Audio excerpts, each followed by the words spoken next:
रखा हुआ है, ये चल रहे हैं और इतनी कहना किसी में इतनी ताकत नहीं होगी जितना हम लोग खड़ा होकर बात तो कर लेंगे, लेकिन हम पैदल रास्ते ताकि अच्छी शिक्षा मिले।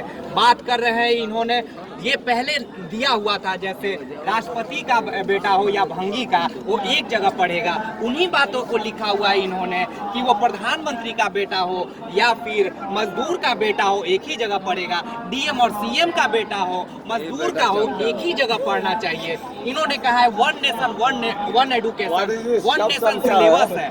वन नेशन और वन सिलेबस बदला जा सकता है, किया जा सकता है।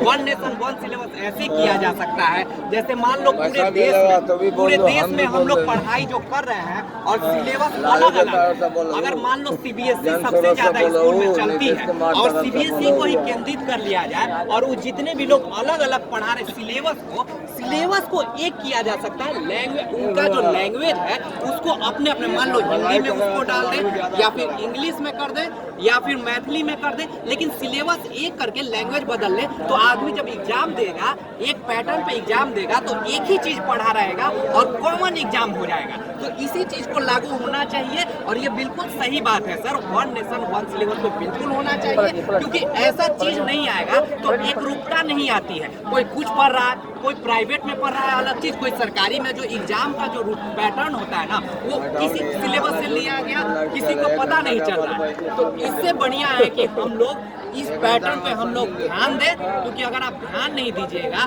तो इसी चीज को ऐसे ही लोग अशिक्षित होते रहेंगे। अब चाहे सरकारी में बात हो, अब चाहे सरकारी हो या प्राइवेट, एक ही सिलेबस को अगर माना जाएगा तो चाहे कहीं भी पढ़ रहा है तो एक जगह हम लोग एग्जाम देंगे। तो कॉमन एग्जाम से तभी आदमी जानेगा कि एक एग्जाम में कौन कितना पढ़ा, चाहे आप सुख सुविधा से पढ़े या फिर हम दिक्कत से पढ़े, लेकिन एग्जाम एक ही जगह होना चाहिए, तभी उसके टैलेंट का पता चलेगा।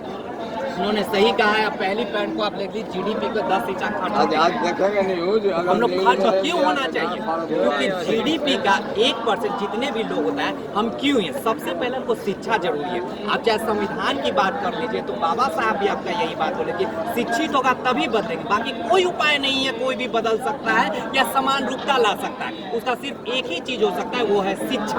अच्छी शिक्षा करेंगे हम, नहीं तो अपने बेटे को भी पढ़ा लेंगे तो आने वाला भविष्य बदल सकता है। नहीं तो ऐसे लोग घूमते रह रहा है। शिक्षा ही हमारे भविष्य को, हमारे बेटे को भविष्य को बदल सकता है। याद रखिए, सरकारी स्कूल विश्वविद्यालय में आधुनिक बनाया जाए। क्यों आधुनिक बनाया जाएगा?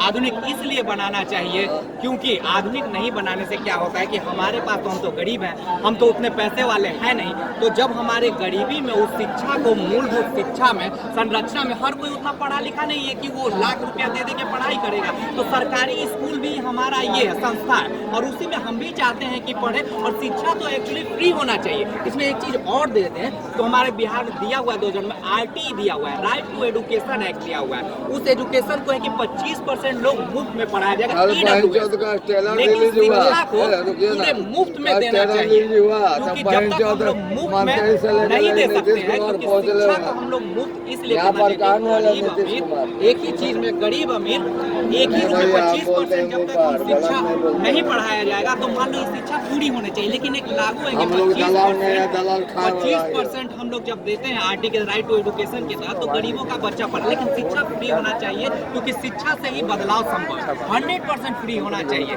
लेकिन इसमें अभी हम लोग का एक अथक प्रयास है कि पहला स्टेप में जो है 25% चलने दो, और लेकिन सरकारी स्कूल को गुणवत्तापूर्ण, सरकारी स्कूल में लोग खिचड़ी खाने और ऐसे जाते हैं सिर्फ शिक्षा पढ़ने जाते हैं।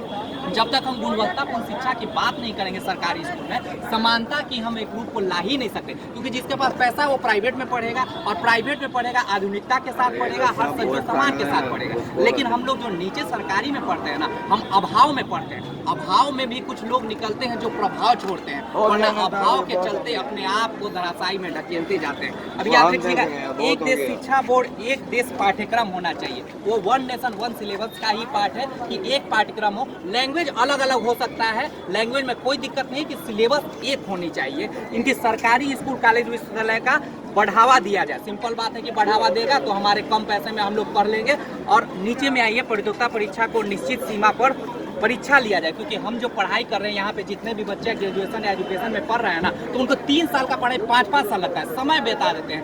माँ बाप जो हमें पैसा भेजते हैं या पढ़ रहे हैं, हम लोग प्राइवेट में पढ़ रहे हैं, हम पैसा दे के एक एक पैसा हमारी खून पसीने, हमारे माँ बाप के खून पसीने से उसको अगर बचाना है तो हमें समय भी बताना होगा। लास्ट में जब आता है जिस क्षेत्र में स्कूल कॉलेज विश्वविद्यालय वहाँ इनकी स्थापना किया जाए, जगह जगह हर चीज सहूलियत दिया जाए, वरना हम ऐसे ही मुद्दों पे भटके रहेंगे। कोई दारू पी के आएगा, कोई शराब पी के आएगा, अपने मुद्दे को ऐसी भटका, क्योंकि शिक्षा है, क्योंकि उनको चिंता नहीं कि हमारा बेटा कहाँ खोया हुआ है, कहाँ लेटा हुआ, हम भी पी रहे, बेटा भी पी लेगा। तो इन लोग को एक अलग करने के लिए हमें शिक्षा पे केंद्रित होना होगा।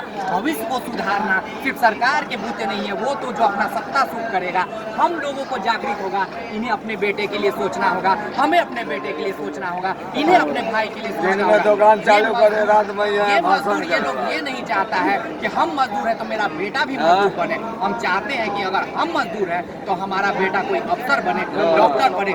इतनी मेहनत और इतनी जद्दोजहद का ये जो आदमी काम कर रहा है, संभव नहीं है। संभव तो यहाँ आप देख रहे हैं बेरोजगारी में कैसे कैसे लोग कहाँ भी इकट्ठे हो जाते हैं। हमें संभव है तो एक ही चीज है, इस तरह के काम और इनका हर जगह समर्थन होना चाहिए। नहीं तो ऐसे ही बेतुकी अब लालटेन बढ़ेगा, हम चाहेंगे अब लालटेन चलेगा, लालटेन जाए वहाँ पे और अपनी बातों को रखे और सरकारी स्कूल में देखें कि कितनी पढ़ाई हो रही है। लालटेन चलेगा, लालटेन सरकारी स्कूल में दबाव नहीं दीजिएगा, इसी तरह से अपने पैसे को बर्बाद करते रहिएगा। आप सबको को ये जिम्मेदारी होता है कि हम सरकारी स्कूल में अपनी समझ को तभी ये बदलाव है। एक बार पुनः हम इनका आभार देते हैं, क्योंकि इस तरह के लेके चलना किसी के संभव नहीं है। एक पागलपन ही ऐसा कर सकता है जो इस तरह की मुहिम में, वरना आत्म मुहिम सब कोई सत्ता पाने में लगा हुआ है। पुनः एक बार इन्हें हम धन्यवाद।